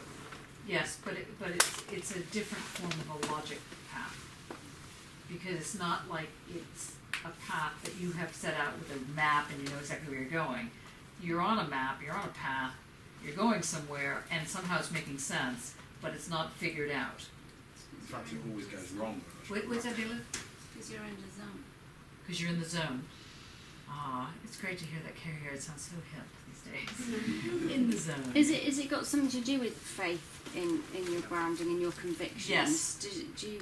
Did he have faith that, regardless of if he ethically knew it was wrong, but he followed that religious path that God wanted him to do? Does he have faith that God will do the right thing, and I shouldn't say it'll be all right in the end. That's a little bit pushing it under the carpet. Then that event that he's going towards, then it loses its value. Power. If he thinks, God will, bring us around at the right moment. Yeah, but he doesn't. Yeah. But is he concerned about whether or not? Well, let's go turn. It's fear and trembling. I think it's time to now go see what old. All of those things like concern and hope and everything, they're all like time-based, they're all teleological, aren't they? They're all sub-rooted in something. Can I give an example that is the opposite of, is the same Abraham, but in terms of killing is the opposite. Say it again. This is an historical example that is exactly like Abraham and Isaac, but in terms of killing is the opposite. In 1944, occupied Rome, the Italian resistance blew up the headquarters of the fascist German occupation. And applying the 10 for 1 system, there were 33 dead. The Germans rounded up 330 Italians and put them outside Rome to be killed in just reprisal for the bomb. 2 German soldiers refused to kill no matter what, and they were themselves killed together with the Italians. Now, there is a flattening coming there. That's the same thing happens with Abraham and Isaac. Mm-hmm. Something is not, all the distances between, it is the same argument of 665, the list of possible evil. The distance is needed to say, well, because I want to get there, I can have this much collateral damage, I can spend this much, spend this many lives, if it needs to be. All this is no longer calculated. It's all in one. So there is still, there is the suspension of the ethical teleology. The telos is now one with the act and one with the being. Mm-hmm. This is, in this sense, it is a flat economy. Mm-hmm. This is what I hear from. Yes, good. Excellent. It's another way of putting it to sort of the God side of things. It's his sort of, what's his name, Abraham. it's sort of suspending the telos, teleology of the ethical, but he's actually sort of suspending the teleology altogether and sort of leaving it to God. And he's leaving it to nothing. He's leaving it's not. Well, yeah. It's doubt, it's God, it's nothing. But he knows that even though he doesn't understand it, it has to be the right thing because he just knows that because of his faith, and his faith is really expressed or is the same as his willingness to give up the team, suspend it, and say to hell with it. This is awful. Everybody's going to hate me. But I know this is. He had no choice really. Okay. Doing without. What does this side of the room think? Yes. Is it possible that he sees himself as a tool in God's hands? It's possible, but that's not what Kierkegaard is trying to make an argument about. Okay. It's possible, but think about yourself as an artist. There is the possibility that you could think of yourself as an artist who is expressing God's will. That's an old notion of an artist, actually. That's the pre-enlightenment notion. But do you think that? Do you think these days that you are expressing God's will? No, you usually think you're expressing your own will at best. But sometimes you just think you're expressing. Sometimes it's not even about your will, not even about you yourself. It's so we're beyond the vessel, you know, that he's playing out God's will. There's something about you being an artist that is, something's happening and there's a murder that takes place, or there's an almost murder that you must sort of agree to do. And obviously it's not going to be a real human murder or even a bug or something like that. There's something else that's going to be substituted. This is what he's talking about. He's saying, like, you have to understand how this limit works, and you have to understand how to break that limit. And it can't be rational in the sense you can't think, oh yes, now at 4:35 I'm going to break the limit. Duh, I'm not an artist.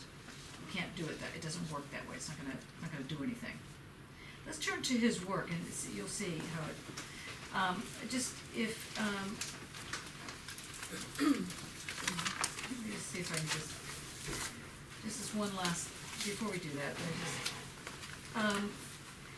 Who likes to read? Anybody like to read out loud? Okay, David, can you read the last sentence, the last paragraph in the preface? Okay. With this one saying the present writer is nothing of a philosopher. It's like, no, seriously.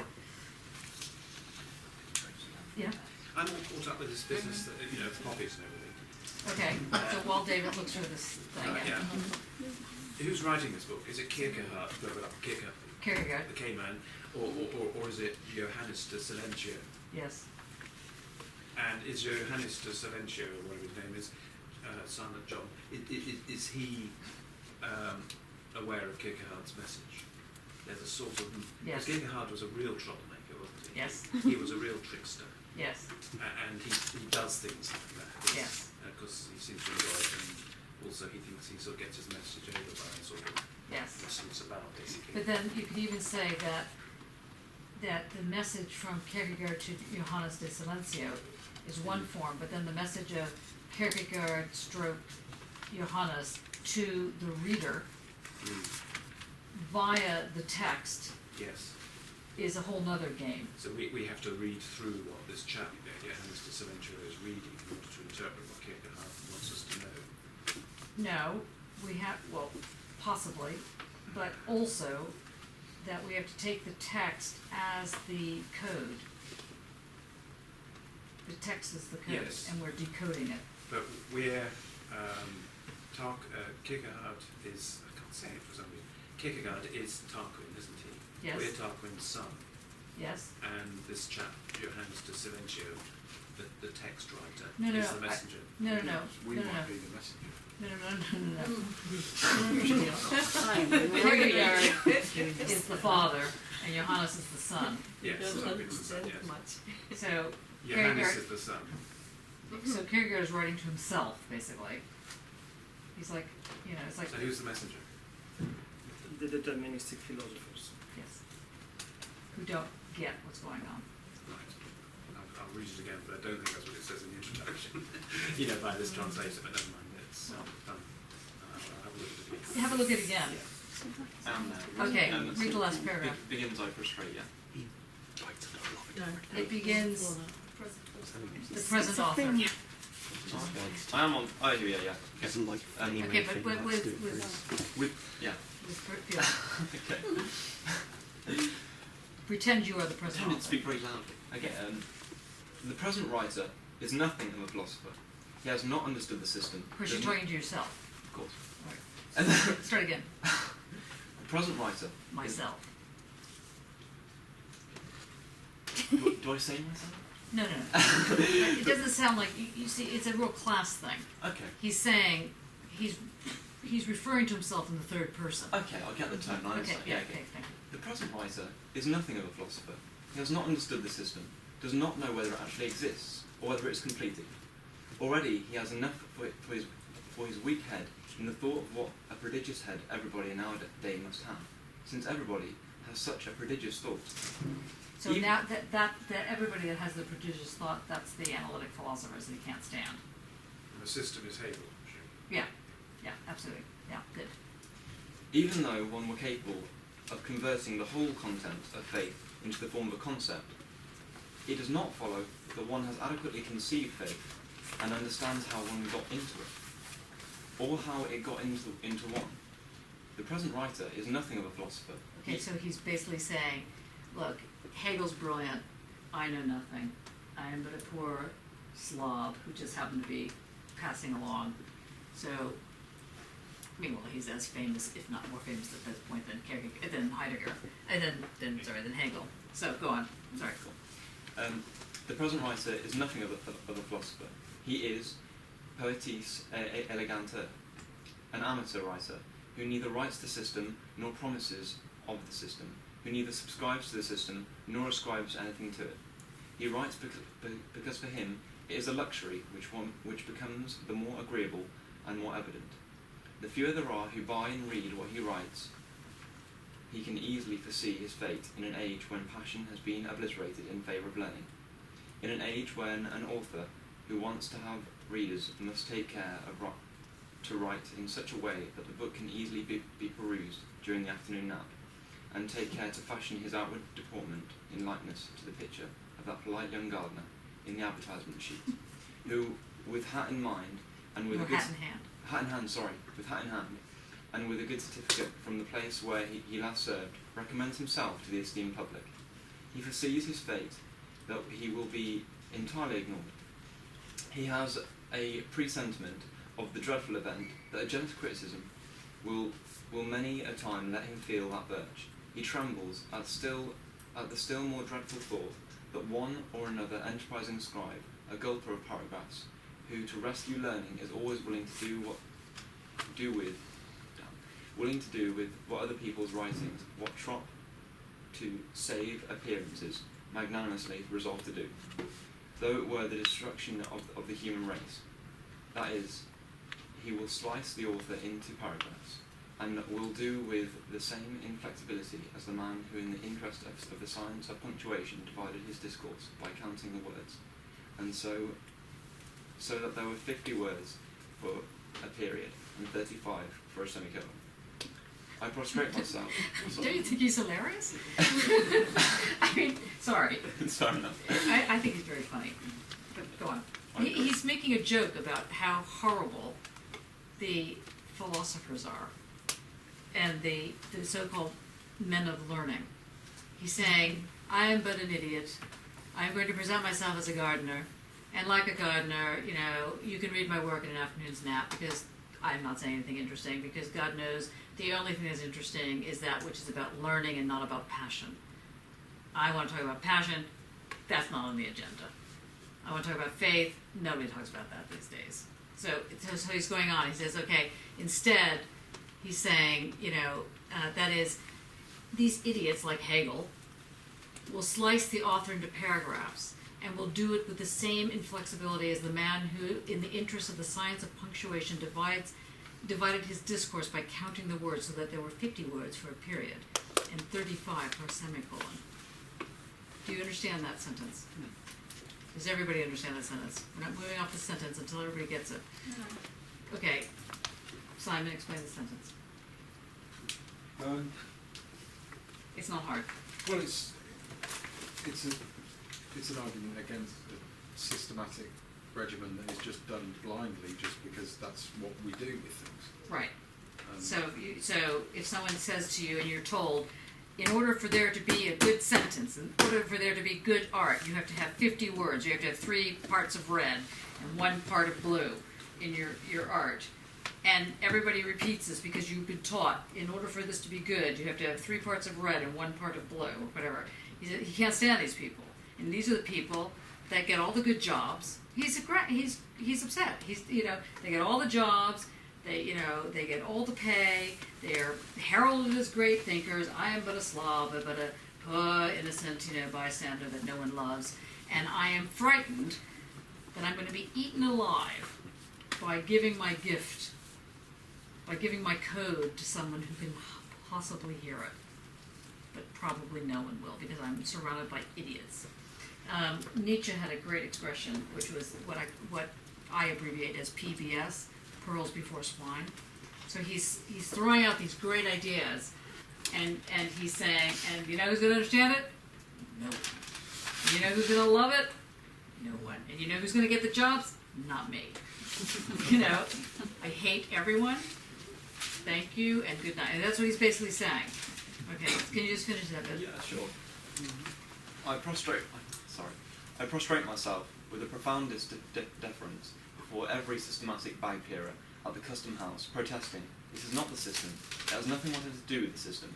I call down every blessing upon the system, and upon the Danish shareholders in this omnibus, for a tower it is hardly likely to become. I wish them all and sundry good luck and all prosperity. So you see how annoyed he is. Okay. Yeah. Yeah? Okay. Now don't leave yet. We have to get at least to the first chapter. Okay. It's a bit like being told, you can be an artist, but then you have to make the right piece of work, which is about this, it's about that, it's about the other thing, tick all the boxes that society wants. And you forget that you make art This because is not a disgruntled artist. because you like making art, and you like spending time making art, and not to please the critic, or the curator, or the gallerist, or the museum, or mama, or whatever it is. And breathe. Okay. Yes, and that is the problem. Yeah. So, if your work is not going to fit into the white cube, or even if it does, he's saying the only people who are going to get noticed is the ones that are going to listen to the tune that's being played. That's an old story, isn't it? So, right? Yeah. Yeah, so he's just had it. And he's saying, Hegel could never understand the story about Abraham, could never even begin to discuss it. So it's interesting how he's like, it's not just Hegel he's attacking, but let's just go to, just so we have heard a little bit of this.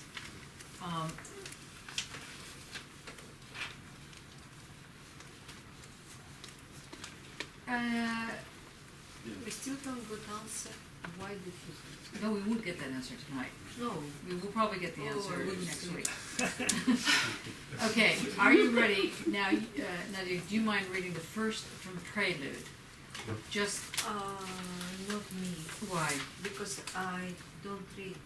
I am very bad at my own writing. Okay. You will suffer. You will really suffer, okay. Who wants to read the Once Upon a Time? Okay, David, you will continue. Yeah, I don't mind. Okay, Prelude. Yeah, I'll try not to stop. And slow. Breathe. And find the humor in it. Even though they were talking about murder. Yeah, I did find the humor, trying not to laugh. Once upon a time, there was a man who, as a child, had heard the beautiful story about how God tempted Abraham, and how he endured temptation, kept the faith, and a second time received again a son contrary to expectation. Wait, hold on, we're having issues. What's happened? Sorry, it's a bit stuffy. Oh yeah, dying of the heat? Yeah. Collapsing, a little fainting in the corner? Okay, better? Yes. Okay. Shall we Sorry. start? Yes. Okay. Once upon a time, there was a man who, as a child... No, tell us as though it's a bedtime story. Okay. And we were all your children, we were all like trying not to go to sleep, we were getting very comfy in our beds. Yeah. Once upon a time, there was a man who, as a child, had heard the beautiful story about how God tempted Abraham, and how he endured temptation, kept the faith, and a second time received a son contrary to expectation. When the child became older, he read the same story with even greater admiration, for life had separated what was united in the pious simplicity of the child. The older he became, the more frequently his mind reverted to that story. His enthusiasm became greater and greater, and yet he was less and less able to understand the story. At last, in his interest for that, he forgot everything else. His soul had only one wish, to see Abraham, one longing, to have been witness to that event. His desire was not to behold the beautiful countries of the Orient, or the earthly glory of the Promised Land, or that God-fearing couple whose old age God had blessed, or the venerable figure of the aged patriarch, or the vigorous young manhood of Isaac, whom God had bestowed upon Abraham. He saw no reason why the same thing might not have taken place on a barren heath in Denmark. His yearning was to accompany them on the 3 days' journey when Abraham rode with sorrow before him, and with Isaac by his side. Sorry, for any that want to make a film, this would actually be hilarious. You know, you could actually see some mad, like some sort of Monty Python Life version of Brian. of this. Yeah, the life of Brian. You know, so, sort of like trying to ride alongside Abraham and Isaac going to Mount Moriah. You know, I just need to see it. It's in Denmark. Yeah, of course it'd be in Denmark. That's where he's from. Okay, go on.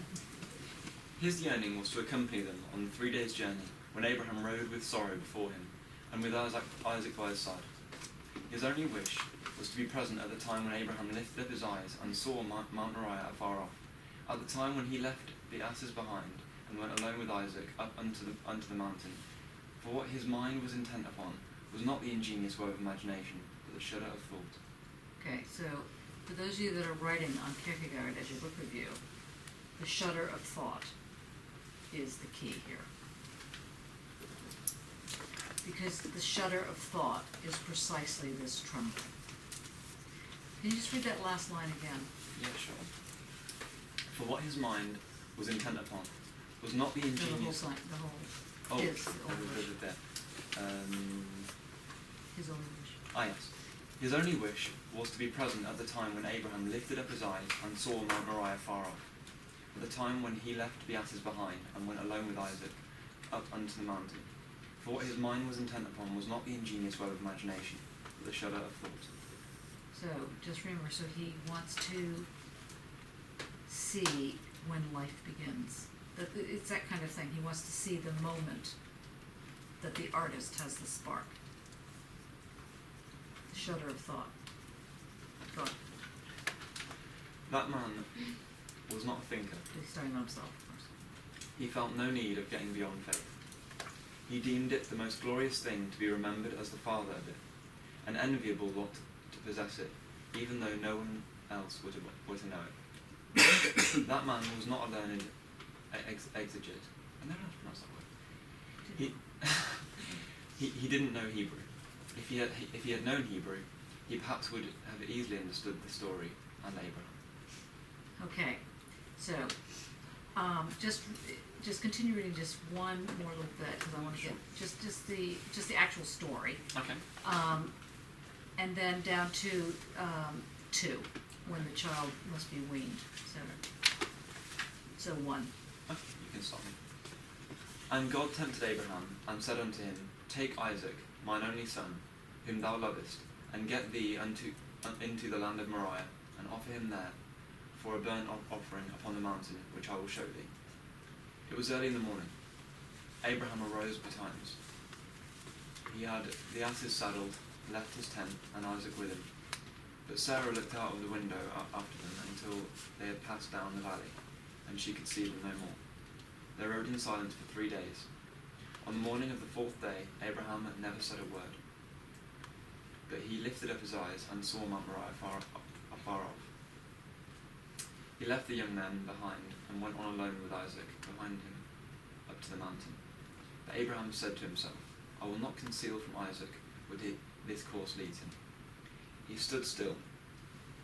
He laid his hand on the head of Isaac in benediction, and Isaac bowed to receive the blessing. And Abraham's face was fatherliness. His look was mild, his speech encouraging. For Isaac was unable to understand him. His soul could not be exalted. He embraced Abraham's knees. He fell at his feet imploringly. He begged for his young life, for the fair hope of his future. He called to mind the joy in Abraham's house. He called to mind the sorrow and loneliness. Then Abraham lifted up the boy. He walked with him by his side.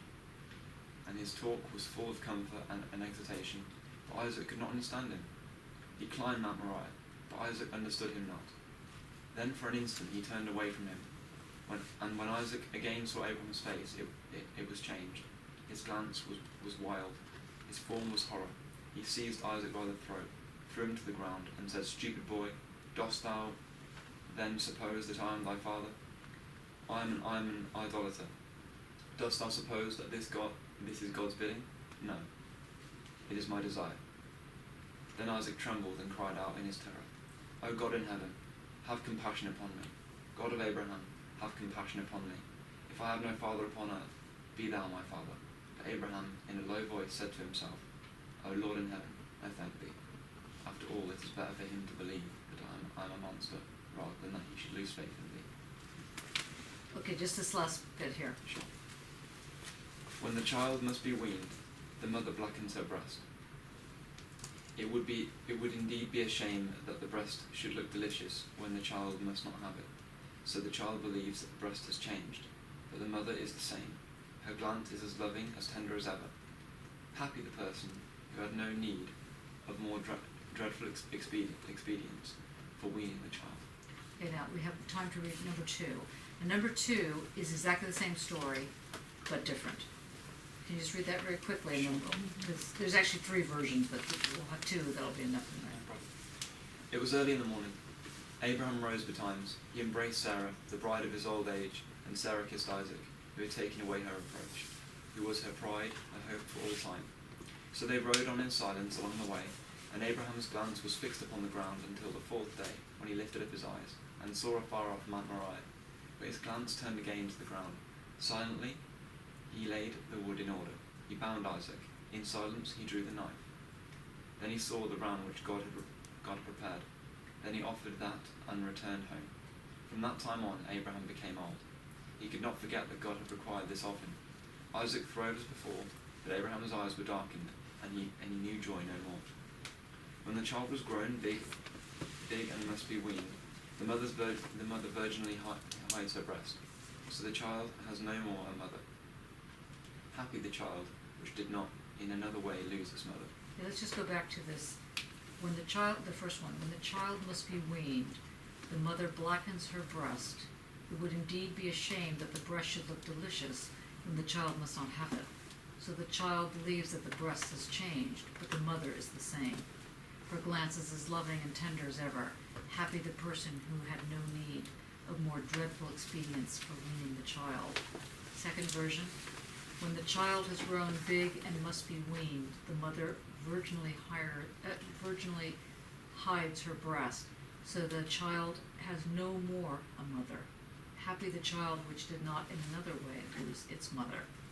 And on the third one, it says, when the child must be weaned, the mother too is not without sorrow at the thought that she and the child are separated more and more, that the child which first lay under her heart and later reposed upon her breast will be so near to her no more. So they mourn together for the brief period of mourning. Happy the person who has kept the child as near and needed not to sorrow any more. Fourth version. When the child must be weaned, the mother has stronger food in readiness, lest the child should perish. Happy the person who has stronger food in readiness. Thus, and in many like ways, that man of whom we are speaking thought concerning this event. Every time he returned home after wandering to Mount Moriah, he sank down with weariness. He folded his hands and said, no one is so great as Abraham, who is capable of understanding him. Now, what you need to think about, because we're going to be going over this, so you've heard the 4 different stories, the 4 different ways in which he deals with this moment. Just keep thinking about how doubt is a form of reason, not its opposite. And think about this thing called the shudder of thought. Okay? And then we will be ready to get into the secrets. And for all of you that feel like revealing or trying to reveal a secret on the web, come up with one for next week. A secret that you might want to possibly tell. Any questions? Yeah? On the Dropbox there are 4 different files of the Is there? Is that just 4 different translations? Yeah, Yeah, just 4 different translations. What do we follow? Well, I think the translation that is the better one is, where is it? It's there. It is the, it's the Premium Classic one. Yeah, Alistair Hanning. Yeah. It's funny, just out of curiosity,